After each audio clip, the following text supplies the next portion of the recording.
Oke, saya lanjutkan ke Bang Daniel. Tadi disebutkan nih, nggak ada nih jaminan yang koalisi gemuk dengan menteri yang banyak sekalipun kabinet itu nggak akan memberikan efektivitas juga. Ekonomi nggak juga tumbuh kemarin dengan kabinet gemuk yang diuntungkan hanya partai politik. Iya, pertama begini, memang salah satu, visi utama dari Pak Prabowo itu adalah persatuan ya. Pak dalam banyak kesempatan Pak Prabowo selalu menyampaikan bahwasannya kondisi geopolitik kita, geostrategis kita itu sangat dinamis. Kemudian kondisi ekonomi global kita yang kemudian berdampak terhadap ekonomi Indonesia ke depan itu juga dipenuhi ketidakpastian yang Oke. sangat tinggi.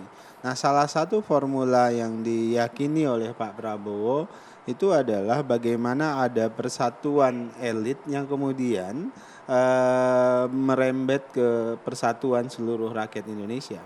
Nah, oleh sebab itulah kenapa Pak Prabowo membangun komunikasi politik baik itu secara simbolik maupun secara substansial, silaturahim. Saya sering menyebutnya silaturahim. Nah, apa tujuan dari silaturahim ini? Pertama tentu tadi saya sebut secara simbolik ini adalah simbol persatuan. Setelah berkompetisi kemudian kita bisa kembali Ya. guyup dan sebagainya. Nah, secara substansi sebenarnya yang ingin dibangun itu adalah mutual understanding. Saya sering menggunakan kalimat mutual understanding, kesepahaman bersama terkait dengan apa-apa yang menjadi sangat prinsipil yang harus kita hadapi di 5 tahun ke depan. Nah, itu hal itu dibangun komunikasinya dengan parpol dan pimpinan-pimpinan parpol. Misalnya, saya berikan contoh. Tentu kita ingin menjaga Pancasila itu bagian yang prinsipil dan sebagainya. Misalnya secara lebih praksis itu Pak Prabowo punya visi ingin mendorong nol poverty, nol kemiskinan ke depan. Nah, itu dibangun komunikasi mutual understanding-nya. Kami ingin melakukan strategi seperti ini dan Oke. itu diomongkan. Nggak, Nah, pertanyaannya gini, mau Bang Daniel, saya apakah katakan untuk gini, mencapai itu saya semua harus lanjutkan dengan begini. kabinet yang besar? Nah, apakah kemudian dalam komunikasi itu partai yang didatangi dan didekati Pak Prabowo memutuskan untuk bersama Pak Prabowo dalam kabinet atau tidak bersama dengan Pak Prabowo itu adalah keputusan masing-masing partai. Yang jelas niat Pak Prabowo hari ini membangun mutual understanding. Oke. Nah, kalau misalnya Nasdem ingin bergabung berada di dalam kabinet ya tentu tadi dengan syarat kan. Syaratnya apa ya? Pak Prabowo membutuhkan orang yang berkompeten segala macam ya yang kemudian disesuaikan dengan kebutuhan kabinet beliau nanti. Pun demikian dengan PKB, pun demikian dengan P3, Sebentar, Pak PDI. Prabowo ingin orang yang berkompeten, tapi Iya, yang tentu. dirangkul kan ujung-ujungnya pasti politisi. Apakah politisi memang cocok di kenapa? situ? Pasti Kenapa? kan butuh seorang yang memang Enggak, profesional. nah di situ. ini yang Pak Prabowo dan banyak dari kami itu berkeberatan dengan upaya Anda melakukan dikotomi antara politisi dalam hal ini orang partai politik dengan non partai politik. Kenapa? Karena faktanya orang-orang partai politik itu banyak yang profesional. Ya, yang artinya orang yang di titik poin Pak Prabowo adalah ingin membentuk kabinet dengan bahasa putra-putra terbaik Indonesia, terlepas dia berasal dari partai politik atau non partai politik. Mbak Anggi, saya mau kasih cerita. Ini orang partai Sebentar. politik. Jadi, Mbak, begini dulu, Mbak, sekarang saya itu nonsen katanya yang bukan orang partai politik. Toh semua profesional yang nanti Juga akan masuk terafiliasi kabinet dengan politik. rata-rata itu punya afiliasi kok. Oke. Jadi Mbak Anggi sedikit ya. Satu, pertama dikotomi tadi itu profesional dan tidak profesional. Jadi dikotomi profesional tidak profesional bukan profesional dan partai politik. Karena di dalam partai juga banyak Ada orang-orang profesional. Oke, Satu oke. ya. Saya terima Kemudian yang koreksinya. kedua, kelanjutan dari tadi disampaikan tentang persatuan itu kan politik gagasan.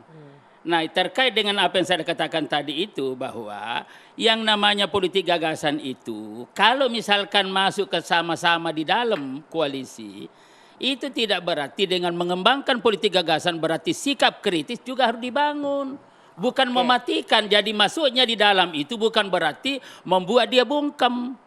Apakah Itu bukan pengamat juga Pak melihat- Prabowo bentar, begitu, Apakah gitu pengamat loh. juga melihat seperti itu? Ketika dirangkul bukan berarti mematikan, tetap boleh kritis dan lain-lain gitu. Anda melihat itu bisa Ya, berlangsung nggak? Bung Ferry? Bahasa-bahasa langitan teman-teman politisi Bahasa tentu kita langitan. hargai ya. Persatuan dan segala macam. Tapi kita semua tahu bahwa tidak ada korelasinya soal persatuan dengan bergabungnya menjadi koalisi pemerintahan. Bukan itu gagasan politik ketatanegaraannya. Kan biar guyup katanya, biar bersama, bersatu. Bukan menjalankan berarti di pemerintahan. luar pemerintahan tidak guyup. Siapa bilang begitu ya? Dan seringkali bahasa-bahasa ini seolah-olah hendak menghalalkan langkah-langkah politik yang tidak tepat. Apa itu langkah politik? yang tepat? Misalnya, di dalam pemahaman saya Bang Barus, bahwa koalisi itu Bang, ya akan tetap ya. Jadi kalau partai pendukung pemerintah ketika pemilu, maka dia akan menjadi koalisi pemerintahan. Sebaliknya dia jadi oposisi. Kalau tidak, mereka akan menipu rakyat, menipu pemilih.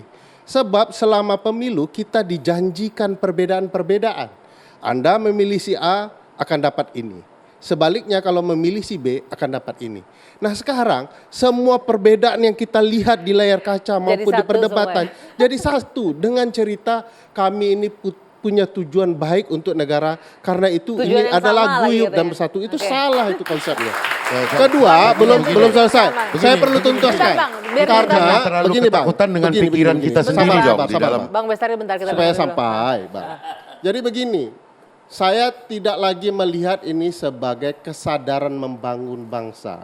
Kalau cuman sekedar untuk masuk koalisi pemerintahan. Karena sudah pasti banyak yang hancur dalam politik ketatanegaraan kita dalam bangunan koalisi yang dipaksakan ini. Contoh misalnya, konsep kabinet itu mesti sederhana. Karena kita punya pengalaman pahit dalam sejarah soal bangunan kabinet. Kita pernah punya kabinet 100 menteri, tidak efektif juga itu barang. Kita lalu bersatu dengan cerita kita koalisi berbeda di pemilu tapi bersatu ternyata juga tidak efektif pemerintahannya.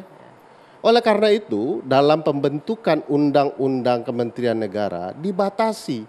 Karena kita punya kesadaran orang Indonesia ini tabiat politiknya kalau dikasih 1000 itu kursi menteri, dibuat 1000 itu barang. Karena itu dibatasi menjadi 34. Ya.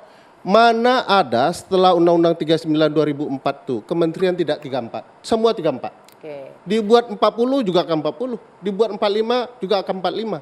Padahal itu batas maksimum. Harusnya di bawah Artinya itu di ya, bawah bisa itu. di bawah itu. Hasil Oke. penelitian Pusat Studi Konstitusi 2014, kita sudah mengusulkan kepada Presiden Joko Widodo, jumlah menteri paling layak 26 orang. Asosiasi Pengajar Hukum Tata Negara yang sekarang ingin menambah jumlah menteri itu, pada 2019 mengusulkan 24 menteri untuk efektif. Nah, bangunan ketatanegaraan kita selalu membuka peluang ya. Menterinya dibatasi, wakil menterinya tidak dibatasi.